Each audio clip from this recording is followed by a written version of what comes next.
Chapter 40. From Cape Horn to the Amazon. How I got on to the platform, I have no idea. Perhaps the Canadian had carried me there, but I breathed. I inhaled the vivifying sea air. My two companions were getting drunk with the fresh particles. The other unhappy men had been so long without food that they could not, with impunity, indulge in the simplest aliments that were given them. We, on the contrary, had no end to restrain ourselves. We could draw this air freely into our lungs, and it was the breeze alone, that filled us with this keen enjoyment. "Ah," said Conseil, "how delightful this oxygen is! Master need not fear to breathe it. There is enough for everybody." Ned Land did not speak, but he opened his jaws wide enough to frighten a shark. Our strength soon returned, and, when I looked round me, I saw we were alone on the platform. The foreign seamen in the Nautilus were contented with the air that circulated in the interior. None of them had come to drink in the open air. The first words I spoke were words of gratitude and thankfulness to my two companions. Ned and Conseil had prolonged my life during the last hours of this long agony. All my gratitude could not repay such devotion.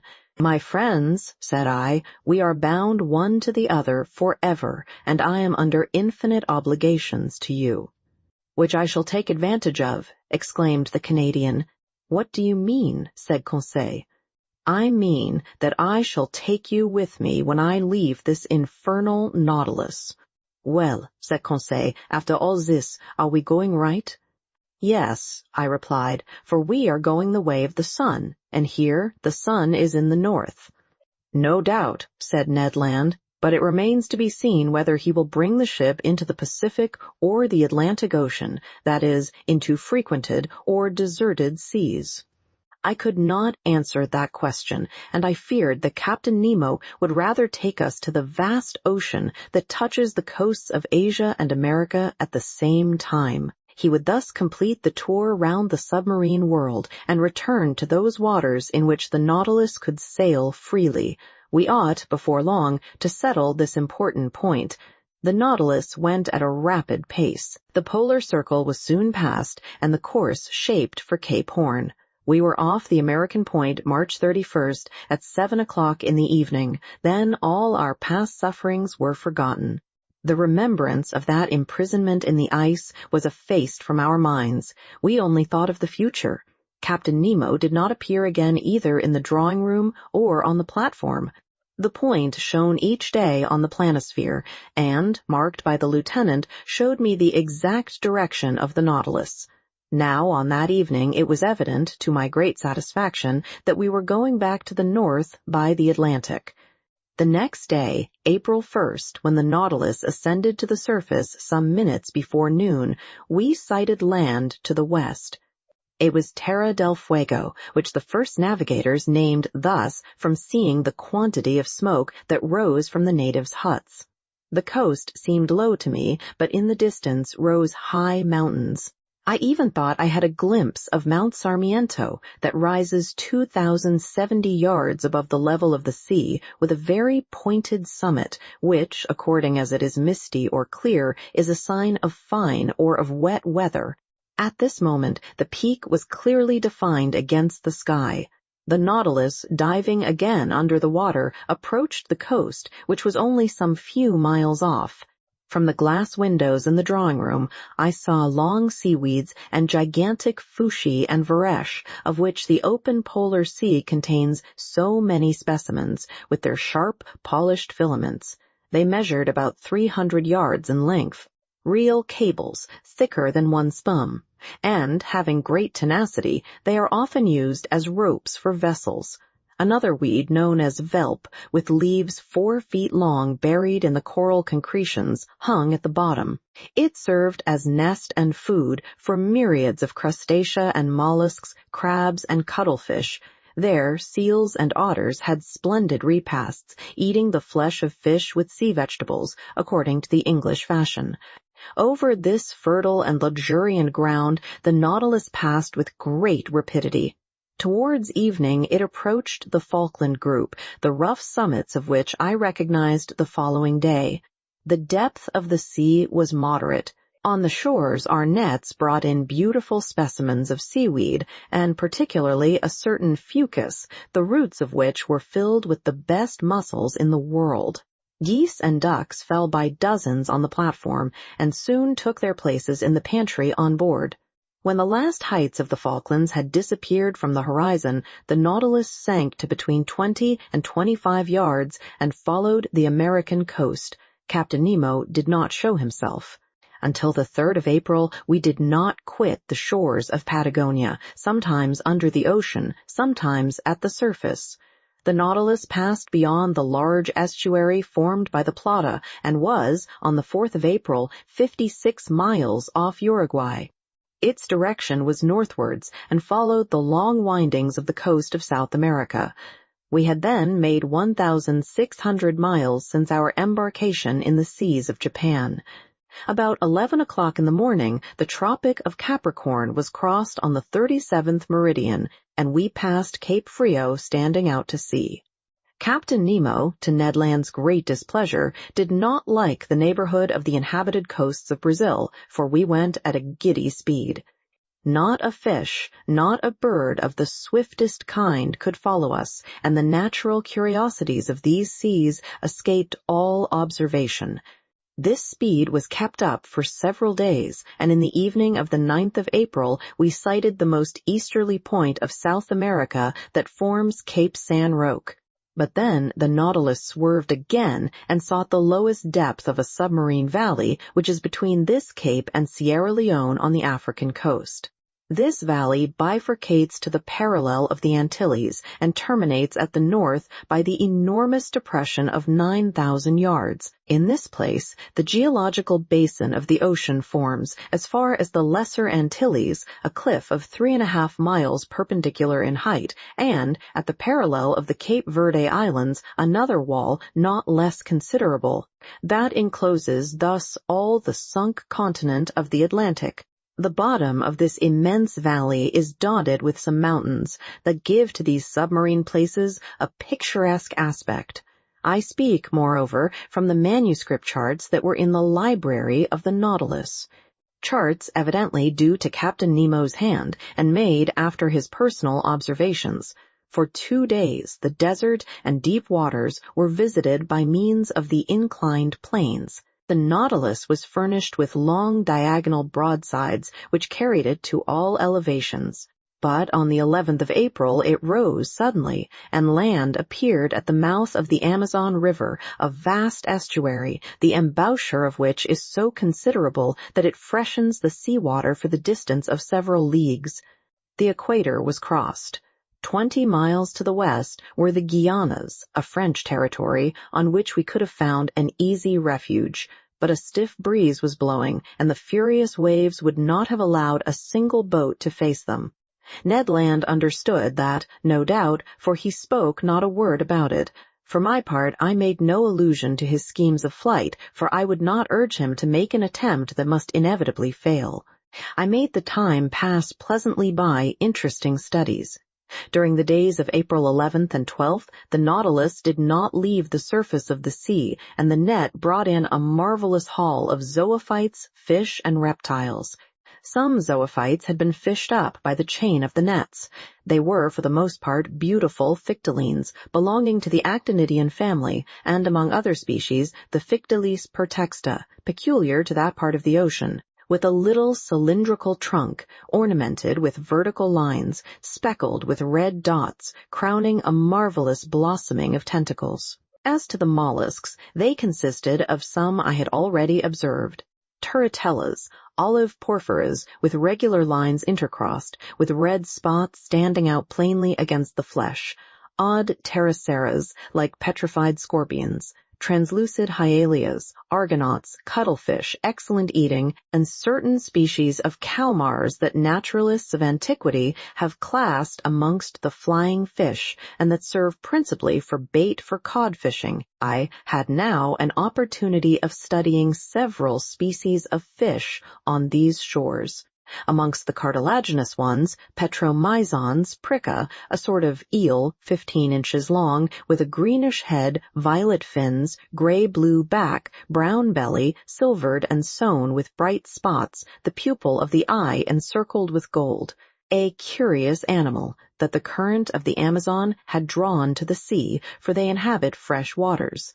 Tuberculated streaks with pointed snouts and a long loose tail, armed with a long jagged sting. Little sharks, a yard-long gray and whitish skin, and several rows of teeth, bent back, that are generally known by the name of pantoufles. Vespertilios, a kind of red isosceles triangle half a yard long, to which pectorals are attached by fleshy prolongations that make them look like bats, but that their horny appendage, situated near the nostrils, has given them the name of sea unicorns. Lastly, some species of ballistae, the curasavian, whose spots were of a brilliant gold color, and the capriscus of clear violet, and with varying shades like a pigeon's throat. I end here this catalogue, which is somewhat dry perhaps, but very exact, with a series of bony fish that I observed in passing belonging to the apteronotes, and whose snout is white as snow, the body of a beautiful black, marked with a very long, loose, fleshy strip. Odontognathas, armed with spikes. Sardines 9 inches long, glittering with a bright silver light. A species of mackerel provided with 2 anal fins, centronotes of a blackish tint, that are fished for with torches, long fish, 2 yards in length, with fat flesh white and firm, which, when they arc fresh, taste like eel, and when dry, like smoked salmon. Labors, half red, covered with scales only at the bottom of the dorsal and anal fins. Chrysoptera, on which gold and silver blend their brightness with that of the ruby and topaz. Golden-tailed spares, the flesh of which is extremely delicate, and whose phosphorescent properties betray them in the midst of the waters. Orange-colored spares with long tongues. Maigres with gold caudal fins, dark thorn-tails, Annibal pops of Suriname, etc. Notwithstanding this, etc., I must not omit to mention fish that Conseil will long remember, and with good reason. One of our nets had hauled up a sort of very flat ray fish, which, with the tail cut off, formed a perfect disc, and weighed 20 ounces. It was white underneath, red above, with large round spots of dark blue encircled with black, very glossy skin, terminating in a bilobed fin. Laid out on the platform, it struggled, tried to turn itself by convulsive movements, and made so many efforts that one last turn had nearly sent it into the sea. But Conseil, not wishing to let the fish go, rushed to it, and, before I could prevent him, had seized it with both hands. In a moment he was overthrown, his legs in the air, and half his body paralyzed, crying, "Oh, master, master, help me!" It was the first time the poor boy had spoken to me so familiarly.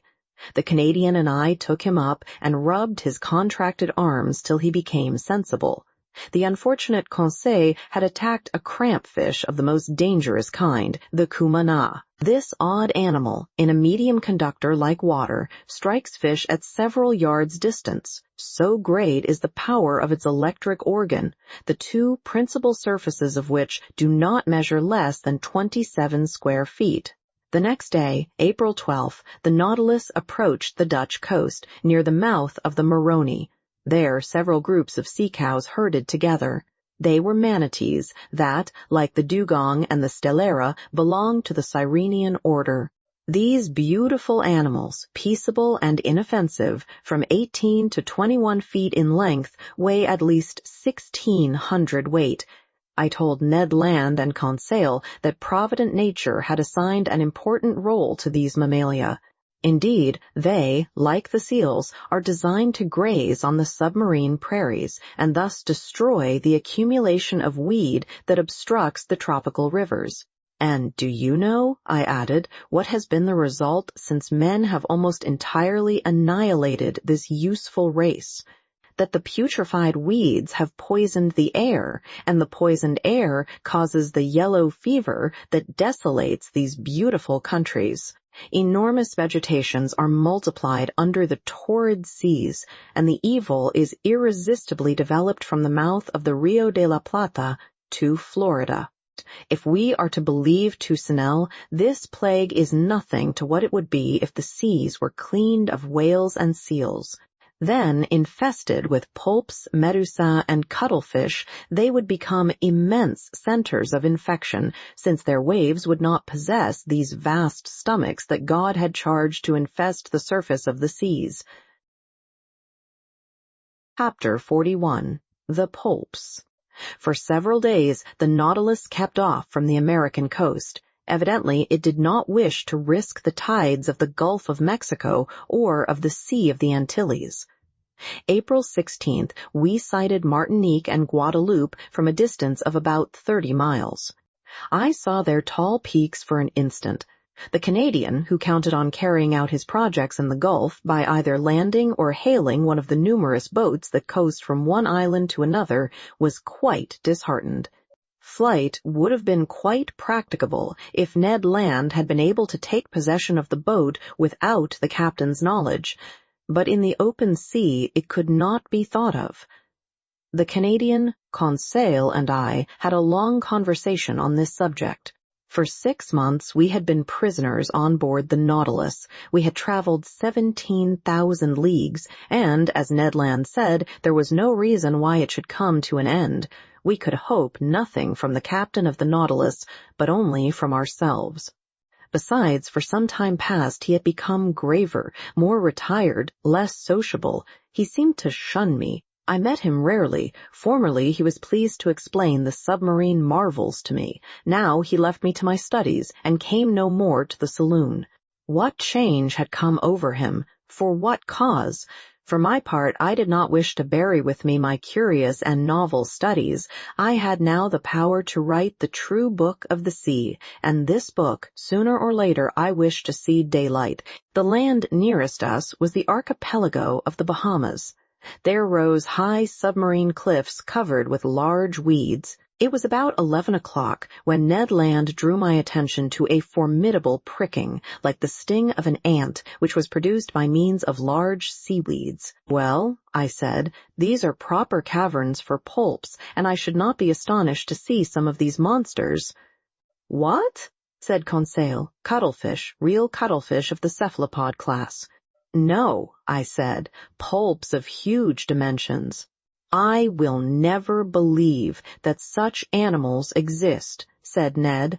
"Well," said Conseil with the most serious air in the world, "I remember perfectly to have seen a large vessel drawn under the waves by an octopus's arm." "You saw that?" said the Canadian. "Yes, Ned." "With your own eyes?" "With my own eyes." "Where, pray, might that be?" "At St. Malo," answered Conseil. "In the port?" said Ned ironically. "No, in a church," replied Conseil. "In a church!" cried the Canadian. "Yes, friend Ned, in a picture representing the pulp in question." "Good!" said Ned Land, bursting out laughing. "He is quite right," I said. "I have heard of this picture, but the subject represented is taken from a legend, and you know what to think of legends in the matter of natural history. Besides, when it is a question of monsters, the imagination is apt to run wild. Not only is it supposed that these pulps can draw down vessels, but a certain Olaus Magnus speaks of an octopus a mile long that is more like an island than an animal. It is also said that the Bishop of Nidros was building an altar on an immense rock. Mass finished, the rock began to walk and return to the sea. The rock was a pulp. Another bishop, Pontoppidan, speaks also of a pulp on which a regiment of cavalry could maneuver. Lastly, the ancient naturalists speak of monsters whose mouths were like gulfs and which were too large to pass through the Straits of Gibraltar. "But how much is true of these stories?" asked Conseil. "Nothing, my friends, at least of that which passes the limit of truth to get to fable or legend. Nevertheless, there must be some ground for the imagination of the storytellers. One cannot deny that pulps and cuttlefish exist of a large species, inferior, however, to the cetaceans. Aristotle has stated the dimensions of a cuttlefish as 5 cubits, or 9 feet 2 inches. Our fishermen frequently see some that are more than 4 feet long.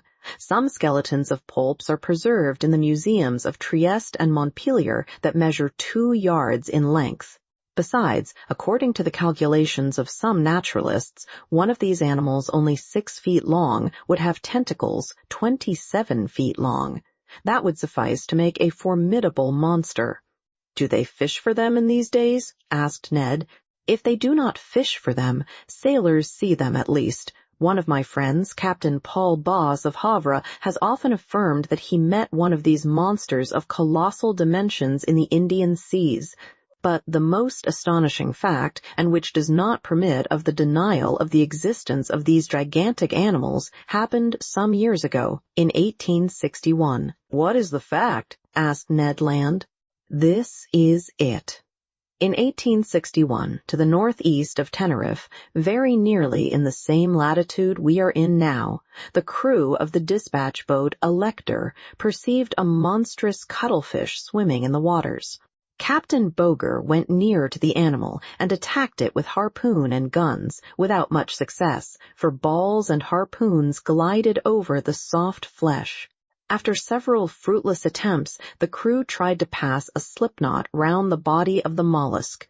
The noose slipped as far as the tail fins, and there stopped. They tried then to haul it on board, but its weight was so considerable that the tightness of the cord separated the tail from the body, and, deprived of this ornament, he disappeared under the water. Indeed, is that a fact?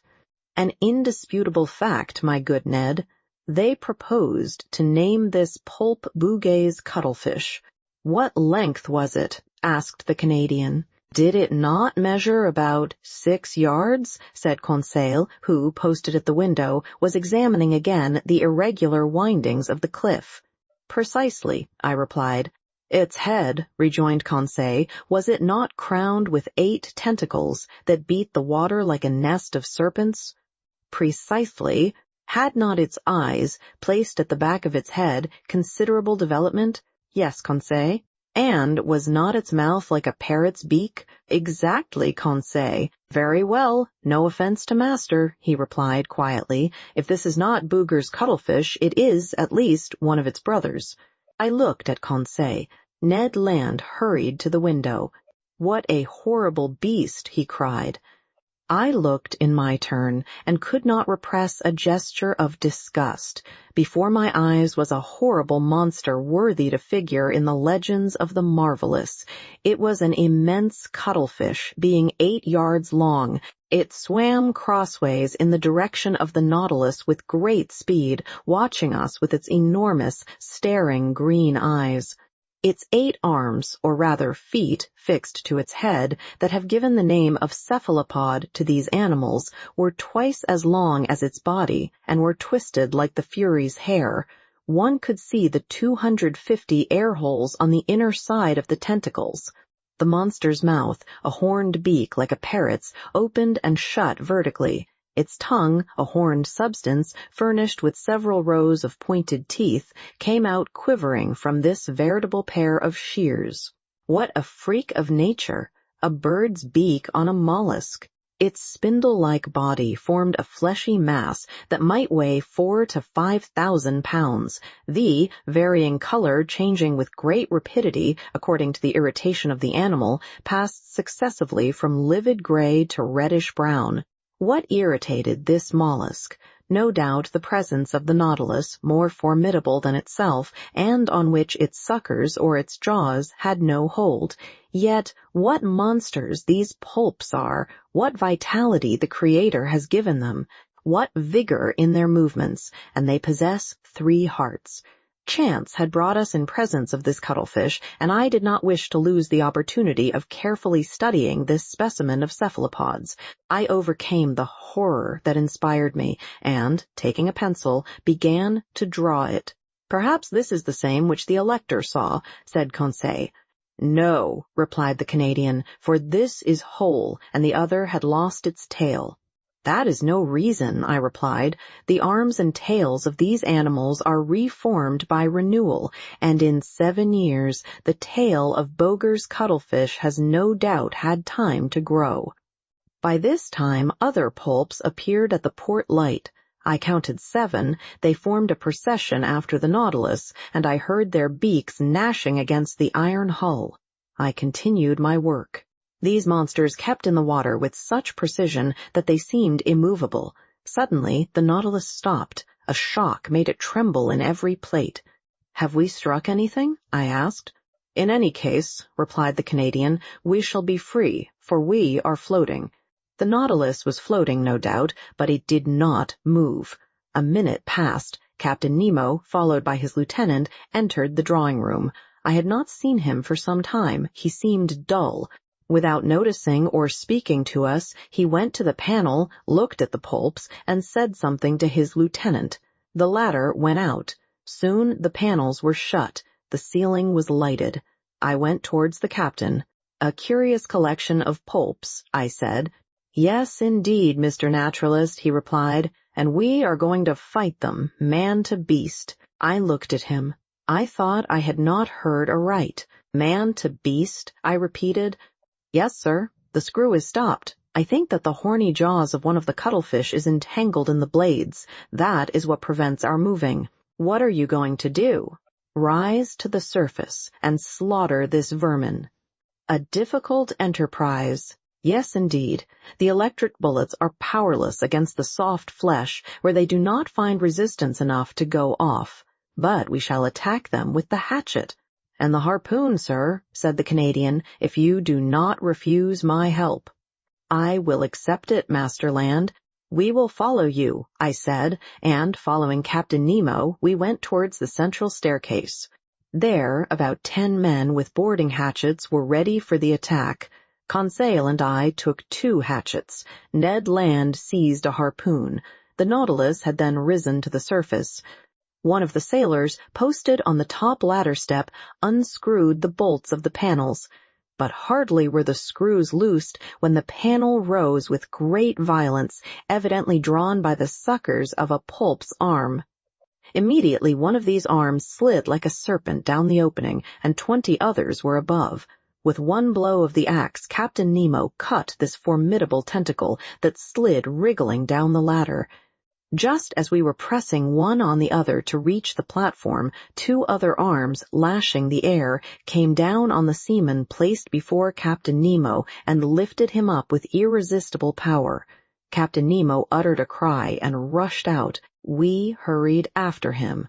What a scene! The unhappy man, seized by the tentacle and fixed to the suckers, was balanced in the air at the caprice of this enormous trunk. He rattled in his throat. He was stifled. He cried, "Help! Help!" These words, spoken in French, startled me. I had a fellow countryman on board, perhaps several. That heart-rending cry, I shall hear it all my life. The unfortunate man was lost. Who could rescue him from that powerful pressure? However, Captain Nemo had rushed to the pulp, and with one blow of the axe had cut through one arm. His lieutenant struggled furiously against other monsters that crept on the flanks of the Nautilus. The crew fought with their axes. The Canadian, Conseil, and I buried our weapons in the fleshy masses. A strong smell of musk penetrated the atmosphere. It was horrible. For one instant, I thought the unhappy man, entangled with the pulp, would be torn from its powerful suction. 7 of the 8 arms had been cut off. One only wriggled in the air, brandishing the victim like a feather. But just as Captain Nemo and his lieutenant threw themselves on it, the animal ejected a stream of black liquid. We were blinded with it. When the cloud dispersed, the cuttlefish had disappeared, and my unfortunate countryman with it. 10 or 12 pulps now invaded the platform and sides of the Nautilus. We rolled pell-mell into the midst of this nest of serpents that wriggled on the platform in the waves of blood and ink. It seemed as though these slimy tentacles sprang up like the Hydra's heads. Ned Land's harpoon at each stroke was plunged into the staring eyes of the cuttlefish. but my bold companion was suddenly overturned by the tentacles of a monster he had not been able to avoid. Ah, how my heart beat with emotion and horror. The formidable beak of a cuttlefish was open over Ned Land. The unhappy man would be cut in two. I rushed to his succor. But Captain Nemo was before me. His axe disappeared between the two enormous jaws, and, miraculously saved, the Canadian, rising, plunged his harpoon deep into the triple heart of the poop. I owed myself this revenge, said the captain to the Canadian. Ned bowed without replying. The combat had lasted a quarter of an hour. The monsters, vanquished and mutilated, left us at last and disappeared under the waves. Captain Nemo, covered with blood, nearly exhausted, gazed upon the sea that had swallowed up one of his companions, and great tears gathered in his eyes. Chapter 42. The Gulf Stream. This terrible scene of the 20th of April none of us can ever forget. I have written it under the influence of violent emotion. Since then I have revised the recital. I have read it to Conseil and to the Canadian. They found it exact as to facts, but insufficient as to effect. To paint such pictures, one must have the pen of the most illustrious of our poets, the author of The Toilers of the Deep. I have said that Captain Nemo wept while watching the waves. His grief was great. It was the second companion he had lost since our arrival on board, and what a death! That friend, crushed, stifled, bruised by the dreadful arms of a pulp, pounded by his iron jaws, would not rest with his comrades in the peaceful coral cemetery. In the midst of the struggle, it was the despairing cry uttered by the unfortunate man that had torn my heart. The poor Frenchman, forgetting his conventional language, had taken to his own mother tongue to utter a last appeal.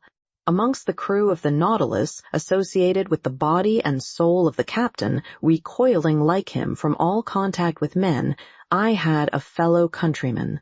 Did he alone represent France in this mysterious association, evidently composed of individuals of divers nationalities? It was one of these insoluble problems that rose up unceasingly before my mind. Captain Nemo entered his room, and I saw him no more for some time, but that he was sad and irresolute I could see by the vessel of which he was the soul and which received all his impressions.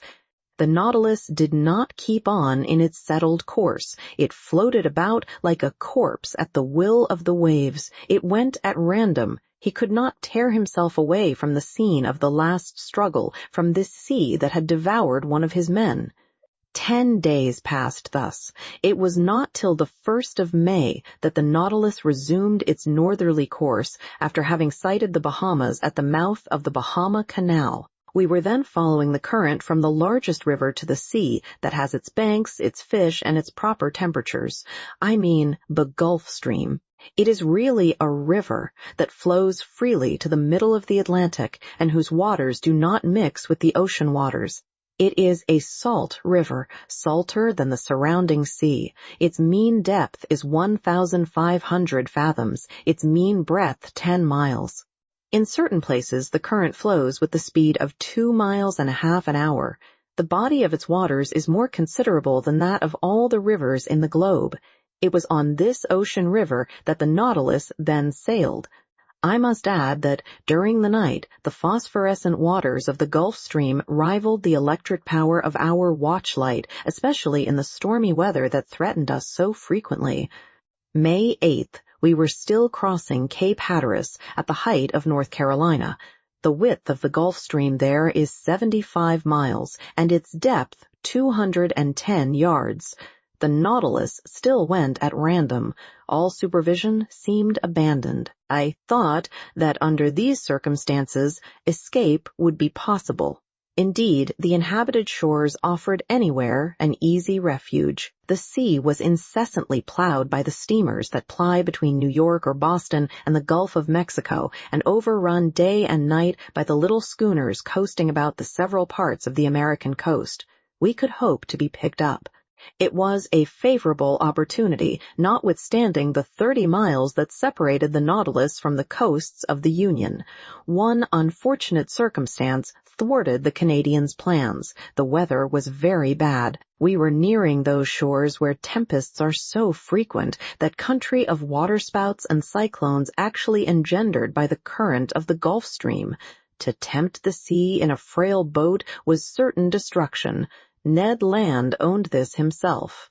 He fretted, seized with nostalgia that flight only could cure. "Master," he said that day to me, "this must come to an end. I must make a clean breast of it. This Nemo is leaving land and going up to the north. But I declare to you that I have had enough of the South Pole, and I will not follow him to the north." "What is to be done, Ned, since flight is impracticable just now?" "We must speak to the captain," said he. "You said nothing when we were in your native seas. I will speak, now we are in mine. When I think that before long the Nautilus will be by Nova Scotia, and that there near Newfoundland is a large bay, and into that bay the St. Lawrence empties itself, and that the St. Lawrence is my river, the river by Quebec, my native town. When I think of this, I feel furious. It makes my hair stand on end. Sir, I would rather throw myself into the sea. I will not stay here. I am stifled." The Canadian was evidently losing all patience. His vigorous nature could not stand this prolonged imprisonment. His face altered daily. His temper became more surly. I knew what he must suffer, for I was seized with homesickness myself. Nearly 7 months had passed without our having had any news from land. Captain Nemo's isolation, his altered spirits, especially since the fight with the Poulps, his taciturnity, all made me view things in a different light. "Well, sir," said Ned, seeing I did not reply. "Well, Ned, do you wish me to ask Captain Nemo his intentions concerning us?" "Yes, sir." "Although he has already made them known?" "Yes, I wish it settled finally. Speak for me, in my name only, if you like." "But I so seldom meet him. He avoids me." "That is all the more reason for you to go to see him." I went to my room. From thence I meant to go to Captain Nemo's. It would not do to let this opportunity of meeting him slip. I knocked at the door, no answer. I knocked again, then turned the handle. The door opened. I went in. The captain was there. Bending over his work table, he had not heard me. Resolved not to go without having spoken, I approached him. He raised his head quickly, frowned, and said roughly, "You here? What do you want?" "To speak to you, Captain." "But I am busy, sir. I am working. I leave you at liberty to shut yourself up. Cannot I be allowed the same?" This reception was not encouraging, but I was determined to hear and answer everything. "Sir," I said coldly, "I have to speak to you on a matter that admits of no delay." "What is that, sir?" he replied ironically. "Have you discovered something that has escaped me, or has the sea delivered up any new secrets?" We were at cross purposes, but before I could reply, he showed me an open manuscript on his table and said in a more serious tone, "Here, M. Aronnax, is a manuscript written in several languages. It contains the sum of my studies of the sea, and, if it please God, it shall not perish with me. This manuscript, signed with my name, complete with the history of my life, will be shut up in a little floating case. The last survivor of all of us on board the Nautilus will throw this case into the sea, and it will go whither it is borne by the waves. This man's name, his history written by himself. His mystery would then be revealed some day." "Captain," I said, "I can but approve of the idea that makes you act thus. The result of your studies must not be lost. But the means you employ seem to me to be primitive. Who knows where the winds will carry this case, and in whose hands it will fall? Could you not use some other means? Could not you, or one of yours?" "Never, sir," he said, hastily interrupting me. "But I and my companions are ready to keep this manuscript in store, and if you will put us at liberty." "At liberty?" said the captain, rising. "Yes, sir. That is the subject on which I wish to question you. For 7 months we have been here on board, and I ask you today, in the name of my companions and in my own, if your intention is to keep us here always." M. Aronnax, I will answer you today as I did 7 months ago. Whoever enters the Nautilus must never quit it. You impose actual slavery upon us. Give it what name you please, but everywhere the slave has the right to regain his liberty. Who denies you this right? Have I ever tried to chain you with an oath? He looked at me with his arms crossed. Sir, I said, to return a second time to this subject will be neither to your nor to my taste. But, as we have entered upon it, let us go through with it. I repeat, it is not only myself whom it concerns. Study is to me a relief, a diversion, a passion that could make me forget everything. Like you, I am willing to live obscure in the frail hope of bequeathing one day to future time the result of my labors. But it is otherwise with Ned Land. Every man worthy of the name deserves some consideration. Have you thought that love of liberty, hatred of slavery, can give rise to schemes of revenge in a nature like the Canadian's, that he could think, attempt, and try? I was silenced. Captain Nemo rose. Whatever Ned Land thinks of, attempts, or tries, what does it matter to me? I did not seek him. It is not for my pleasure that I keep him on board. As for you, M. Aronnax, you are one of those who can understand everything, even silence. I have nothing more to say to you. Let this first time you have come to treat of this subject be the last. For a second time I will not listen to you. I retired. Our situation was critical. I related my conversation to my 2 companions. We know now, said Ned, that we can expect nothing from this man. The Nautilus is nearing Long Island. We will escape, whatever the weather may be. But the sky became more and more threatening. Symptoms of a hurricane became manifest. The atmosphere was becoming white and misty. On the horizon, fine streaks of Surhouse clouds were succeeded by masses of cumuli. Other low clouds passed swiftly by. The swollen sea rose in huge billows. The birds disappeared with the exception of the petrels, those friends of the storm. The barometer fell sensibly and indicated an extreme tension of the vapors. The mixture of the storm glass was decomposed under the influence of the electricity that pervaded the atmosphere. The tempest burst on the 18th of May, just as the Nautilus was floating off Long Island, some miles from the port of New York. I can describe this strife of the elements, for instead of fleeing to the depths of the sea, Captain Nemo, by an unaccountable caprice, would brave it at the surface. The wind blew from the southwest at first. Captain Nemo, during the squalls, had taken his place on the platform. He had made himself fast to prevent being washed overboard by the monstrous waves. I had hoisted myself up and made myself fast also, dividing my admiration between the tempest and this extraordinary man who was coping with it. The raging sea was swept by huge cloud drifts, which were actually saturated with the waves. The Nautilus, sometimes lying on its side, sometimes standing up like a mast, rolled and pitched terribly. About 5 o'clock a torrent of rain fell that lulled neither sea nor wind. The hurricane blew nearly 40 leagues an hour. It is under these conditions that it overturns houses, breaks iron gates, displaces 24-pounders. However, the Nautilus, in the midst of the tempest, confirmed the words of a clever engineer. There is no well-constructed hull that cannot defy the sea. This was not a resisting rock. It was a steel spindle, obedient and movable, without rigging or masts, that braved its fury with impunity. However, I watched these raging waves attentively. They measured 15 feet in height and 150 to 175 yards long, and their speed of propagation was 30 feet per second. Their bulk and power increased with the depth of the water.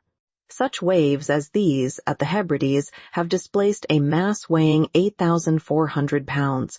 They are they which, in the tempest of December 23, 1864, after destroying the town of Yedo in Japan, broke the same day on the shores of America. The intensity of the tempest increased with the night. The barometer, as in 1860 at Reunion during a cyclone, fell 7/10 at the close of day. I saw a large vessel pass the horizon, struggling painfully. She was trying to lie to under half steam to keep up above the waves. It was probably one of the steamers of the line from New York to Liverpool or Havre. It soon disappeared in the gloom. At 10 o'clock in the evening, the sky was on fire. The atmosphere was streaked with vivid lightning. I could not bear the brightness of it, while the captain, looking at it, seemed to envy the spirit of the tempest. A terrible noise filled the air, a complex noise made up of the howls of the crushed waves, the roaring of the wind, and the claps of thunder. The wind veered suddenly to all points of the horizon, and the cyclone, rising in the east, returned after passing by the north, west, and south in the inverse course pursued by the circular storm of the southern hemisphere. Ah, that Gulf Stream! It deserves its name of the king of tempests. It is that which causes those formidable cyclones by the difference of temperature between its air and its currents. A shower of fire had succeeded the rain. The drops of water were changed to sharp spikes. One would have thought that Captain Nemo was courting a death worthy of himself, a death by lightning. As the Nautilus, pitching dreadfully, raised its steel spur in the air, it seemed to act as a conductor, and I saw long sparks burst from it. Crushed and without strength, I crawled to the panel, opened it, and descended to the saloon.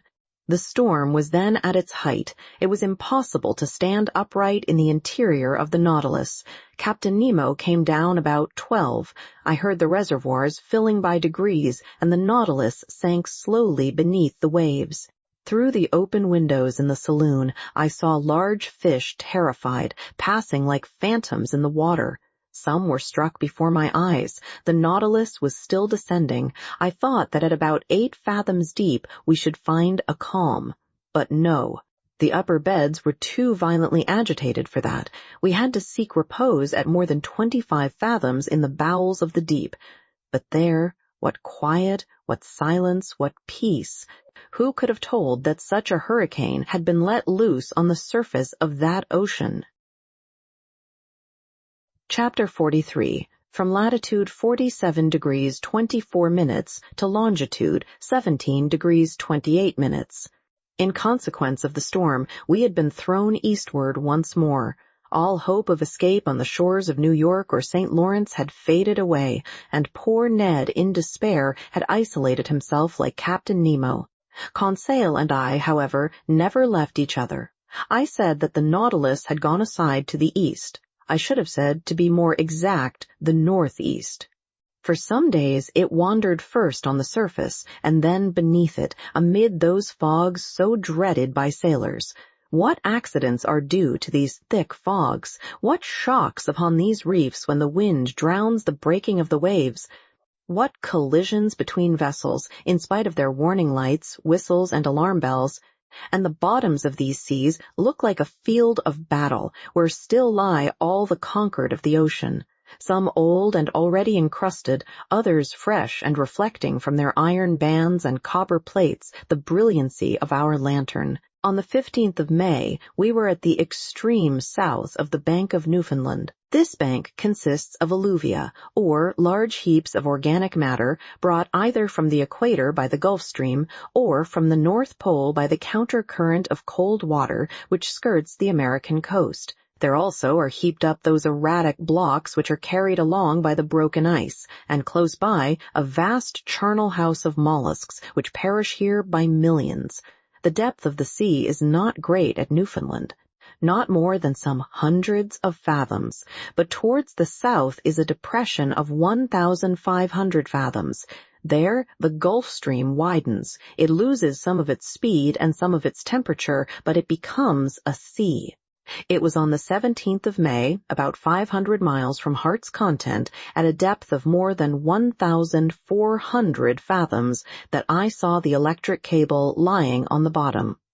Conseil, to whom I had not mentioned it, thought at first that it was a gigantic sea serpent. But I undeceived the worthy fellow, and by way of consolation related several particulars in the laying of this cable.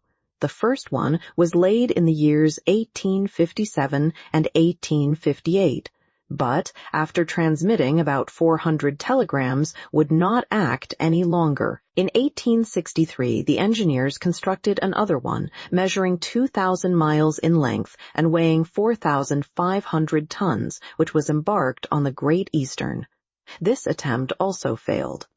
On the 25th of May, the Nautilus, being at a depth of more than 1,918 fathoms, was on the precise spot where the rupture occurred which ruined the Enterprise. It was within 638 miles of the coast of Ireland, and at 2:30 in the afternoon they discovered that communication with Europe had ceased. The electricians on board resolved to cut the cable before fishing it up, and at 11 o'clock at night they had recovered the damaged part. They made another point and spliced it, and it was once more submerged. But some days after it broke again, and in the depths of the ocean could not be recaptured. The Americans, however, were not discouraged. Cyrus Field, the bold promoter of the enterprise, as he had sunk all his own fortune, set a new subscription on foot, which was at once answered, and another cable was constructed on better principles. The bundles of conducting wires were each enveloped in gutta percha and protected by a wadding of hemp contained in a metallic covering. The Great Eastern sailed on the 13th of July, 1866. The operation worked well. But one incident occurred. Several times in unrolling the cable, they observed that nails had recently been forced into it, evidently with the motive of destroying it. Captain Anderson, the officers, and engineers consulted together and had it posted up that, if the offender was surprised on board, he would be thrown without further trial into the sea. From that time, the criminal attempt was never repeated. On the 23rd of July, the Great Eastern was not more than 500 miles from Newfoundland when they telegraphed from Ireland the news of the armistice concluded between Prussia and Austria after Sadowa. On the 27th, in the midst of heavy fogs, they reached the port of Heart's Content. The enterprise was successfully terminated. And for its first dispatch, young America addressed old Europe in these words of wisdom, so rarely understood: glory to God in the highest, and on earth peace, goodwill towards men. I did not expect to find the electric cable in its primitive state, such as it was on leaving the manufactory. The long serpent, covered with the remains of shells, bristling with foraminiferae, was encrusted with a strong coating which served as a protection against all boring mollusks. It lay quietly sheltered from the motions of the sea and under a favorable pressure for the transmission of the electric spark which passes from Europe to America in 32 of a second. Doubtless, this cable will last for a great length of time, for they find that the gutta percha covering is improved by the seawater. Besides, on this level, so well chosen, the cable is never so deeply submerged as to cause it to break. The Nautilus followed it to the lowest depth, which was more than 2,212 fathoms, and there it lay without any anchorage. And then we reached the spot where the accident had taken place in 1863. The bottom of the ocean then formed a valley about 100 miles broad, in which Mont Blanc might have been placed without its summit appearing above the waves. This valley is closed at the east by a perpendicular wall more than 2,000 yards high. We arrived there on the 28th of May, and the Nautilus was then not more than 120 miles from Ireland. Was Captain Nemo going to land on the British Isles? No. To my great surprise, he made for the south, once more coming back towards European seas. In rounding the Emerald Isle, for one instant I caught sight of Cape Clear and the light which guides the thousands of vessels leaving Glasgow or Liverpool. An important question then arose in my mind. Did the Nautilus dare entangle itself in the Manche? Ned Land, who had reappeared since we had been nearing land, did not cease to question me.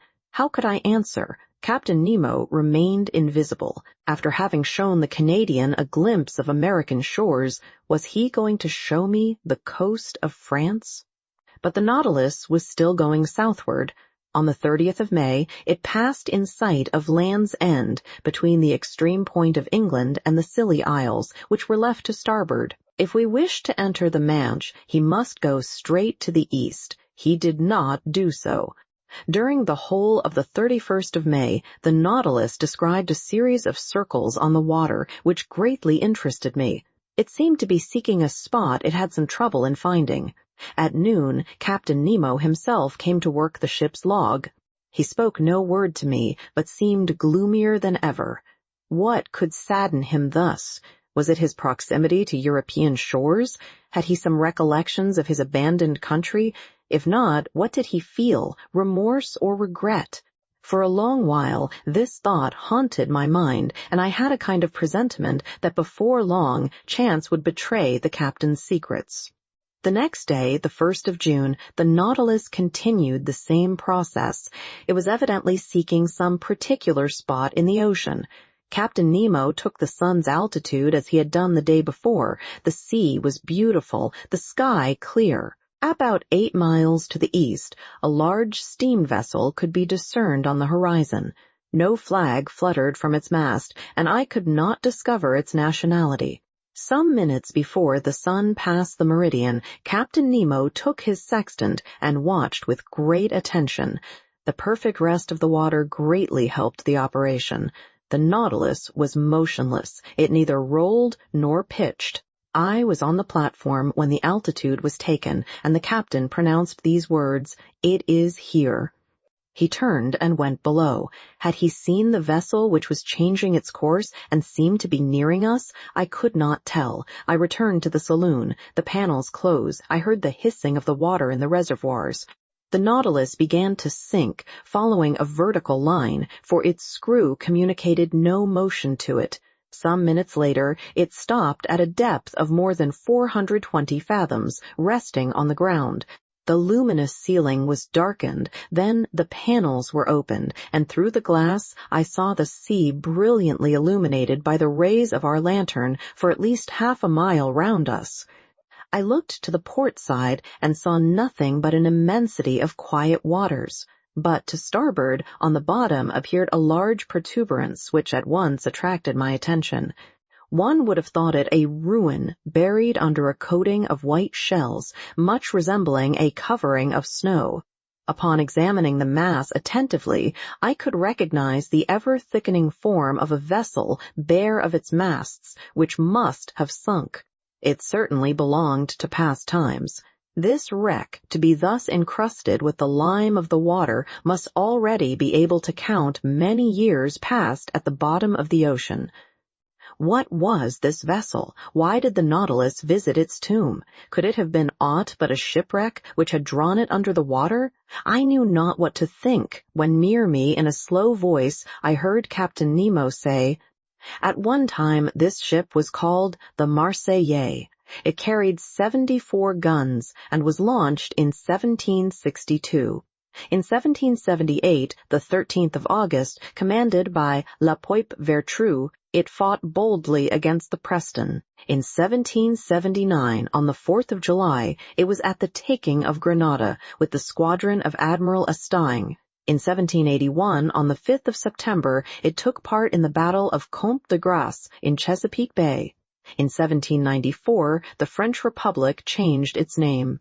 On the 16th of April in the same year, it joined the squadron of Viollet-Joyeuse at Brest, being entrusted with the escort of a cargo of corn coming from America, under the command of Admiral Van Steeble.